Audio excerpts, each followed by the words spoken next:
मुख्यमंत्री देवेंद्र फडणवीस यांनी स्वतः गाणं गाऊन उपस्थितांची मनं जिंकली आहेत। नागपूरमध्ये खासदार क्रीडा महोत्सवाचा समारोप सोहळा पार पडला। समारोपानंतर क्षणमुख प्रिया यांच्या गायनाचा विशेष कार्यक्रम आयोजित करण्यात आलेला। यावेळी गुलाबी आंखें जो तेरी देखी हे लोकप्रिय गाणं सुरू असतानाच क्षणमुख प्रिया यांनी मुख्यमंत्र्यांकडे गाण्याचा आग्रह धरला।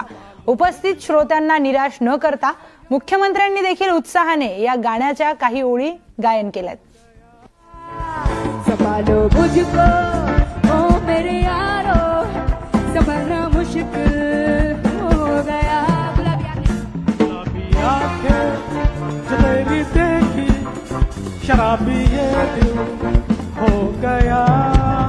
संभालो मुझको ओ मेरे यारो, संभालना मुश्किल हो गया।